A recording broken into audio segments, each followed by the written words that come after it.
Hello and welcome back to episode 4 of the Elevate Her diaries. Today I'm joined with Zara, and Zara is probably the most inspirational person I've ever met because she is a mum, she cares for her son as well, and her fitness journey is just something to be so proud of. And she just inspires so many other women and mums, and just to kind of pour into your own cup, because when Zara joined me, she weren't in a good place. She was stressed, anxious, hair was falling out. She didn't recognise who she was in the mirror. She didn't want to dress nice. She wanted to be in baggy clothes all the time, and she just weren't giving herself any time.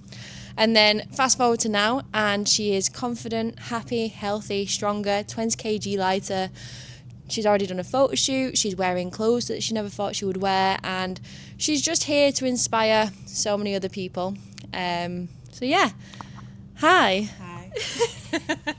Let me move up. You say so many nice things, so. I know. It's cute. I know. I've been thinking about it, of how I can introduce you, because I said it to Paige the other day that, like, you are very inspiring with everything that you've done, going through, turning up every day, even though you're having bad weeks and bad days, and it's just, it kind of puts other people's excuses to shame, I always say. Because some people have really bad excuses, and then when people like you are still turning up every day, it kind of puts things into perspective. I think it's because, though, I need a focus. That's what it is. I need something else to focus on other than just our home situation. That, of course, having something to focus on, like my eating or my diet, the exercise, the walking, the steps, like I need that to focus on. Otherwise, I'd go back crazy. And taking it back to before you started your fitness journey, before you started your exercise, stuff like that, kind of talk us through that, who you was as a person, what you felt like mentally, physically, things like that. So before starting you, of course, we'd been a year that Mason had been poorly. At that point, he weren't disabled. It was just kind of like a year of kind of blurred. I kind of don't remember. There was no kind of like structure to the house. There was no routine apart from the everyday kind of school, kind of making appointments. There was just so many going on. And then we had the old episode where Mason then became paralysed, needed a lot more care. And there was just one like moment where when we first came out of hospital, he tipped going in the house in his wheelchair. And I just remember thinking, what am I supposed to do? Like, how can I help him? Like, I just didn't feel strong enough to be able to kind of pick him up and to be able to get him in safety. So I'm looking around for like guys around, like, is there anyone around? Is there any men around to come and help pick him up? Thinking that's what he needed, but he didn't need that. He just needed me to become stronger so I can do it. So now that's where it started for me. And then, of course, Karen texted me to see if I wanted to join. And I kind of thought, do I want to do it, do I not? And I kind of was toing and throwing as to which way I was going to go. And I was like, right, okay, because I like to say yes to everyone. I find it hard to say no. So I'm like, yeah, of course I will. Like, I'll just add to my shoulders a bit more. But then, of course, adding to them was like the best thing I did, because at that time, I weren't happy. I didn't have no focus in my life other than Mason and going to all his appointments. There was just nothing for me. I was really unhappy. Kind of, I knew I was getting bigger as well, like just in myself, like I was more uncomfortable. I couldn't sleep because, of course, I had really bad backache, and of course the extra weight doesn't help when you're trying to sleep. And yeah, a lot of the time for them, that year was all about Mason. I'd lost all my hair on one side, like I was so paranoid, like, and I'm just thinking, is this just going to be me now? And then, of course, I started with you.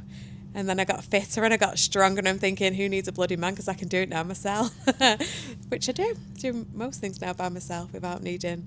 Or if Dave tries to do something, I'm like, why are you doing that? Do you think I can't do it? Because I can, Dave. So yeah, that was my reason. I love that. Yeah, it's just so inspiring, because you have come such a long way from the person that you was to now. And how would you say you've changed? Like, how do you compare from then to now? What's the biggest differences you've seen in yourself? I'd say the biggest ones was, I don't care what people think. Like, that was one of my things. I always used to think people are looking at me like, oh, they must be looking at my belly. Like, they must just be looking at me because I'm big. it was always that kind of everywhere I went. If I was going out, like, I would never be good enough, like, in what I was wearing, because someone's always going to be like, hey, but she, you know, look at her over there, she shouldn't be wearing that. Whereas now I don't care. I don't care what people think. I don't care when I go out. I don't care what I wear. If I'm going to wear something, I'm going to wear it. I just feel like my confidence has just shot up. Like, and I think some of that is Mason as well, just because he's got this really nice attitude about him. He's always so proud of me, and every single milestone that I've achieved, big or small, that boy has been the biggest cheerleader. And he just constantly pushes me on. So, like, even today, he's like, oh, Mum, you look really nice. Oh, you look really nice, Mum. Like, it just gives me that kind of really nice, warmth feeling, like. So, yeah, I think confidence is my biggest one. I love that so much. And how do you feel like you've changed kind of mentally in terms of everything, like before to now? Probably a lot, just because, of course, I was really depressed before starting you. I was just getting through the day. It was just, let's just make one day at a time. Whereas Scylla, of course, I was depressed before starting. I had so much going on. To now, I just feel, because I have that focus, I don't focus on the bad as much as I did. It's more about the positives, and it just kind of, I'm enjoying my days. I'm not just plodding through them and kind of like putting a fakeness on. I have, you know, an outlet for my stress when we're in the gym. You know, I do my walking, which helps loads. So yeah, mentally, I feel like so much has changed. I feel like I'm able to cope with situations, whereas before I weren't. Before it'd kind of like be all consuming, whereas now there is days that, it still gets me, but majority of the time we kind of get through that. Yeah, I was going to say that. I was going to say, whilst you've been working on yourself, eating better, moving more, getting in the gym, I was going to say, does that help you deal with things better? Because what a lot of people tend to do is when things get hard in life, they tend to bury their head in the sand and they don't look after themselves because they've got so much more going on that they become the bottom of the list. But I think when you was the bottom of the list, that's when you was, like you said, consuming it all. You weren't really dealing with it. So now you're kind of more of a priority. Do you think that that's kind of made a really big positive impact on how you've dealt with things? Yeah, oh, definitely. I think just working on myself was the best thing I did. Like, I dread to think where I would have been if I hadn't started last year. Just because I was really low, and it was just, every day was just a hard day. It was kind of like exhausting, and it was, you know, real exhaustion. I'd go to bed and I'd be exhausted, but yet I couldn't sleep because my mind wouldn't turn off. And I remember doing your gym sessions for the first time, and I thought, oh my God, that was hard. But I slept like a baby. Like, it was just like, for once, there was no noise in my head. Everything was clear. I was tired because you've worked me so hard. And I just remember, like, this was, oh my God, this was the best thing ever. Like, pain. I enjoyed it, clearly. Let's just enjoy this pain because it makes me sleep. But yeah, I loved it. Yeah, I love that. And I think it just proves to people that you do need to prioritise yourself to be able to deal with things in a better way. And obviously now you've lost 20 kg and you've done your first photo shoot. How's that made you feel? Because I think that was a big milestone for you. Yeah, I think when I started, it was very much, I just wanted to lose weight. That was like the main goal. Whereas now, I like to feel strong. I like to have them achievements that I can do something. It's not all weight focused, and I think that changed more or less a few months in. It was always kind of like wanting to hit the next kind of kg in weights that we was lifting. It was having different goals that I wanted to reach, as opposed to just kind of weight, because that weren't everything. I noticed my body changed a hell of a lot with doing the fitness side of it as opposed to just the eating. So I feel like there's loads of different things that I focused on as opposed to just the weight one. Yeah, I think that's something you touched on there in terms of, like, I really try and tell people to not just have a weight goal, because sometimes it can make you unhappy, you know, because you're always focusing on the weight, and, you know, if you never see it on the scales or you see it once and it goes up, it can be quite it, like negatively impacting, and like I feel like when you do have a different goal, like a strength goal or something in the gym, I think that's a little bit more positive. And like you've just said there, you started to focus on everything else as well as the weight, but everything else was just something that you was obviously like focusing on. Do you think that that's been like more positive for you? Yeah. So, of course, previous, I'm a woman. I've done diets on and off all my life. And of course, it would be one of them I'd get to target and then I'd never be able to kind of like stick at that target weight, because it would be like, oh, I got there now. And you'd kind of slowly revert back to the old way and you'd kind of gain it again. Whereas this time, I feel like taking the focus off the weight has then meant that it's more sustainable because I'm not just focused on that. So yeah, I hit, a target weight that I wanted to hit during like the year, but then I've still kept at it. But now I just see different changes. So for me, having everything else other than just the weight meant that I've not stopped or, kind of said, right, well, I'm there now, let me just give up now. Because that's not what it is. It's kind of like a lifestyle change, and I enjoy it. So, to keep coming to the gym twice a week and to still get my steps in every day, that helps me mentally because I've still got that focus. I've not just got the weight one, and if I've hit it, then I'm going to slope off. Whereas this, I've not. Yeah, and obviously you said that you've tried things in the past. What kind of things have you tried in the past? Why do you think it failed, and why do you think that that's different to what you've done now? So most of the time in the past would have just been Slimming World, Fat Club. I've done that multiple times, and I've always got to target, relatively quite fast. Because I'm one of these, when I'm on something, I'm on that straight route. Yeah. I don't divert. I kind of just stay there because I'm quite an OCD person, and I like to have that focus, and that's what I'm focusing on. Whereas with you, it's not just one thing I'm focused on. It's a lot, but it keeps me busy. So yeah, we've done Fat Club. I've bought stupid equipment for the house. The vibrating plates, the little twist machines, exercise bikes, the cross trainer ones, skipping ropes, the bands. You name it, I've had it. And I'd never have the motivation. I'd always have the intention to do it, but never the motivation to keep up at it. Because I'd let things become in the way, the kids being poorly or, school things going on or whatever I was doing at the time. So it never stuck. And then I'd end up with all this crap in my house, like just gathering dust or clothes on it. So it just never seemed to work consistently. I'd get the weight off, but it would never be consistent because within the 6 months that I'd been at target, it would all come back on. Okay. And what do you think is the difference between then and what you've done now? I just want to say that it's because I'm not focused on one thing. I'm not just focused on the weight with you. I'm focused on my weight, my nutrition, my water intake, my strengthening, my steps. Yeah. And because I'm quite obsessed, like, I like to do them steps every day, I like to see that 10,000 steps. So it's not just that. So my mind's constantly busy thinking of all these different things that I'm working on within myself. To that. And me. You got me now. Yeah, have you? with the side eyes, like, I can see you, Zara. Like, I'm just going to stroll past your equipment and change it before you say.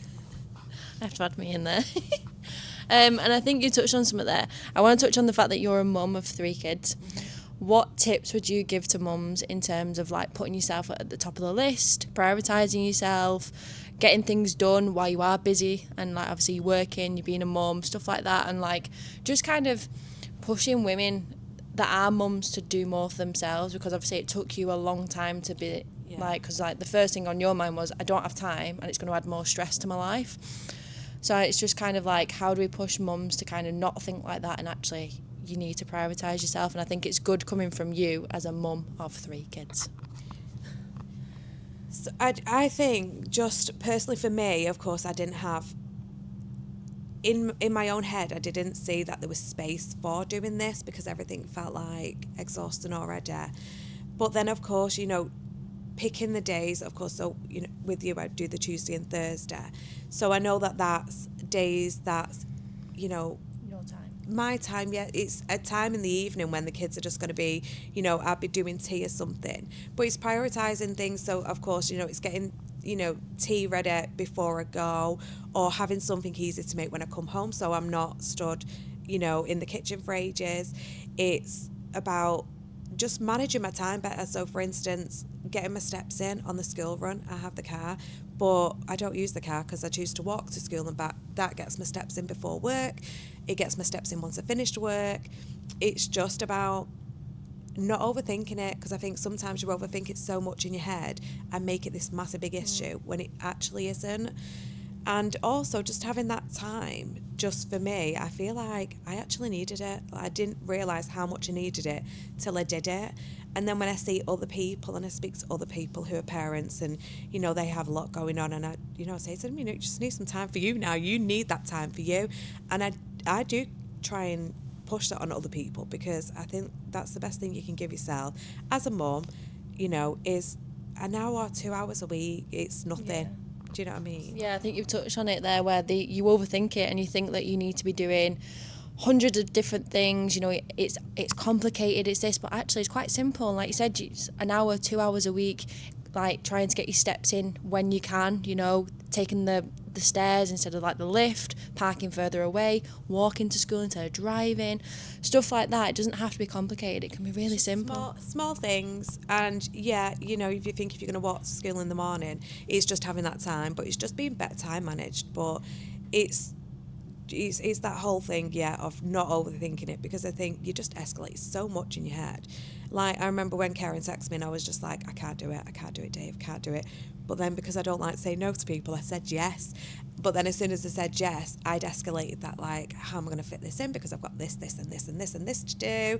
And it was all this big thing, and the amount of kind of exhaustion from just overthinking it that it brought me, and I was just like, what have I done? Like, why have I done this? And I'm like, yeah, I'll just do the first 6 weeks and that's it. Just do that, that's it. But of course, you know, a year later, I'm still here. Still here. Yeah, it's definitely something that all mums need. You just need that time for yourself, and obviously it betters you physically and mentally, and it allows you to deal with things in a lot like better manner and stuff like that. And obviously you are living proof of that. And I think more mums just need to kind of do that, even if it's an hour, 2 hours, stuff like that. Just taking that time out is obviously the biggest thing that you can do. Obviously your journey is such a big one. Do you want to kind of say anything about your journey, talk about anything? Of course, at the start, when we first joined, of course, I remember just doing your classes and just feeling so self-conscious of doing anything and how I kind of looked, and just, even though I was with friends, it sounded so stupid, like at the start, like, oh my God, but I feel like you just eased me in so nice, and just doing it with friends, I feel like that was the biggest kind of thing for me. Like, I've always got my own little support group with me to push me along, to keep me going, you know. And I still, like I say, you know, I still have my days where I come into the gym and I have a little cry and, you know, get straight on the workout, and I just feel like it's just the best thing ever, just mentally for me.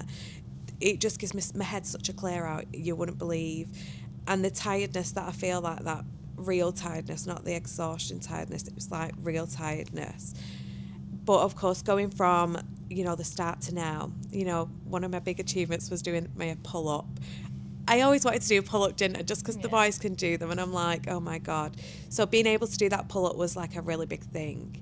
But also just kind of like throughout the year, just having that constant support from you, from the other two girls, just kind of like constant check-ins. I just feel like that really, really helps me stay and want to better myself even more. Love that. All right, then I'll ask you about me. Woohoo. Okay, and similar to what you kind of said, but how do you think I've kind of impacted your journey? How do you feel like I've helped you? Give me a little review. Okay. I'm giving her a really good review here, guys.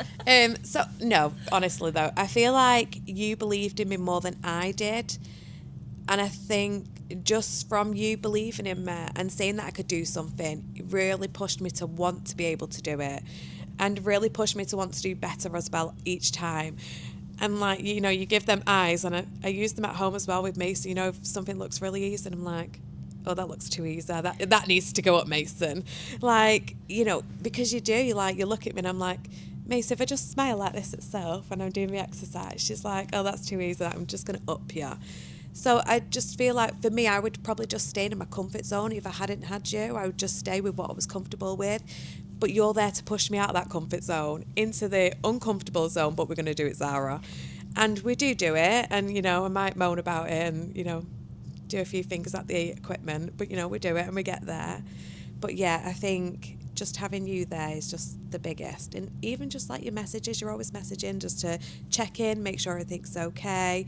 Or when I've not been able to get to the gym because of things outside, at home, like you're always there checking up me, like, and telling me, it's fine, this is out of your control, because I freak out, like I'm not in the gym, oh my God, what's going to happen? I'm going to lose all this progress, and actually I don't. But it's took me a long time to realise that I'm not just going to lose that progress because I've not come for a few weeks. And I feel like that's one of the biggest things that I needed to hear. So you're always there, you're always positive, and you're always, telling me things that I need to hear. And it's finally starting to stick. Like, you're retraining my little brain for me so that, I know that things aren't going to undo if I'm, if I miss a gym session or, if I have a meal that's not considered healthy. It's not going to undo all my hard work because my hard work's been put in for a year, not just for a day. Yes, exactly that. Having a bit of time off won't obviously undo all that. And I think that's what you've struggled with in the past. You've never actually kept your progress for this long. It's always been a off, on kind of thing. But I think you've proven to yourself that you can do things because you came into this just wanting the weight loss. And now you've achieved so many different things, like your pull-ups, your photo shoots, stuff like that. And I think you've proven to yourself that you can do more than what you think. And we've got so much planned for this year, and I think that's just going to prove it even more and push you even further out of that comfort zone, which is exciting. Anything you want to say about that? Are we all good? Well, no, because of course, this year is different this year, isn't it? Last year was kind of like just introduced into it. And it was more, like I say, at the start, the weight. Now it's more the exercise. And I do enjoy the exercises. And I love working out, like, I don't know why I like the pain, but I really do. Like, leave you on a Tuesday and I'm like, oh my God, my legs the next day. And by the Thursday, they're even sore. And I'm like, how am I going to do a gym session today? Because my legs are still sore, but, we do. So, of course, this year it's different because I've had a full year of the gym and, working out. That this year I do want to push myself and, I want to raise some money for charity. So, we've booked Pretty Muddy and, I want to do a skydive, if I can get that in somewhere.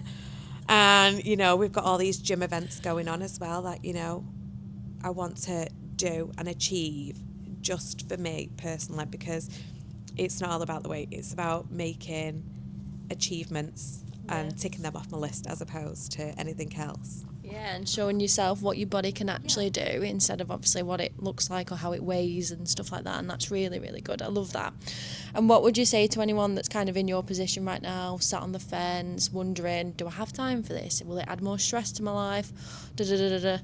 I always try and tell everyone about you, because just for women in general, you've got a nice unit, so of course if you're feeling self-conscious, it's just a small unit, it's just us there, it's just women, and I love how you just big up women. I love your way of thinking and how you try and, interpret that towards.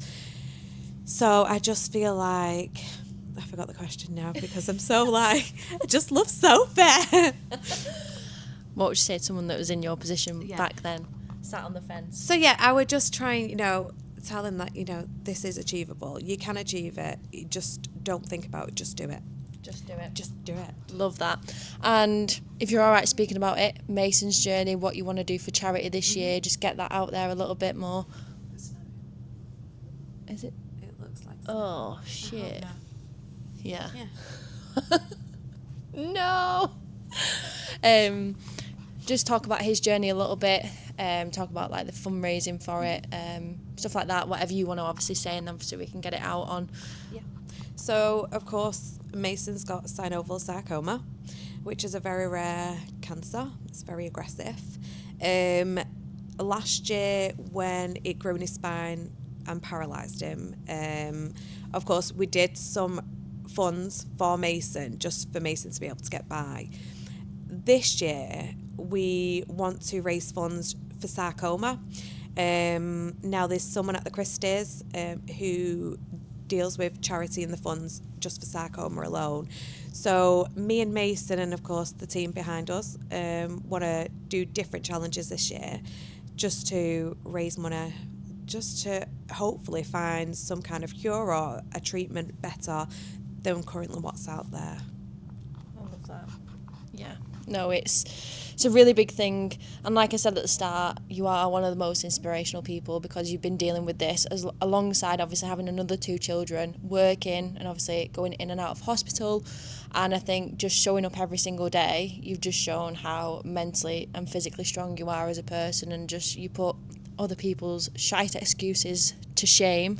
So if you're not turning up because you're tired, what are you playing? Because we've got this. But yeah, this is such a huge thing to raise money for. So we're going to be doing something every single month. So like this month we're doing squats every day. And then we've got a few things going on in the year, lots of walks, maybe Snowdon, stuff to just raise money because it's such a big charity, and obviously it goes a long way, and obviously we've seen it firsthand of what it can do, and obviously things to obviously help. But yeah, anything you would like to finish off with? Are we all good? Just that, of course, it was Mason's choice for that charity because, of course, you know, it's his sarcoma. But also he's, you know, he wants to be involved as much as possible. Like, he loves anything that we do as a team. He's always kind of like, oh, you're doing this, or you're doing that. You know, he's always dead excited for us. And I just think as well, like, we've been given so much support from the hospital and stuff, and, you know, we're always in there all the time, that I feel like it's just been nice to give back. So please get your fingers in your pockets and donate. Yeah, I'll put a little link as well in the thing. But I think his way of thinking is so positive because he's such a positive person. Really like, is. Even though he's going through all of this and he's in and out of hospital and he's in pain and he's dealing with it, he's got such a positive outlook on life. Like, he'll try and do whatever he can.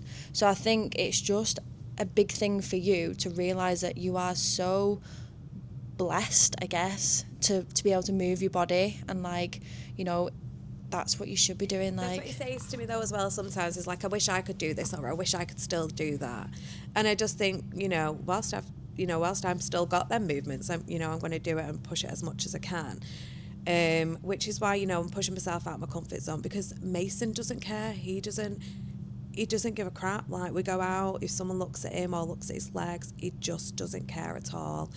And he's always had that really good attitude, which I feel like sometimes if I'm too into myself, I feel like I'm just like, just be more Mace, because he's just so laid back and he doesn't let anything bother him, that I feel like I need to take a leaf out of his book and be more Mace to push myself out of my comfort zone. Yeah, I think it puts things into perspective as well. Like you said, like, he doesn't care what people think of him. He wants to do things that he physically can't do at the minute, and it's like there's people out there that we do have working limbs and stuff like that, and you know, show yourself what your body can be doing and what it's capable of, and push yourself to do different things. Because he can Because still do a pull-up though, can't he, in his wheelchair? Yeah. Even Yeah. though his legs don't work, his arms still work, and he can still do a pull-up and do it so better than me. it's just amazing. But yeah, I think this was a very good chat. So, over and out. Make sure you like and subscribe. And that is the end. I hope you've enjoyed this chat, and I will be back again for episode 5. Don't know who I'm going to get on next though.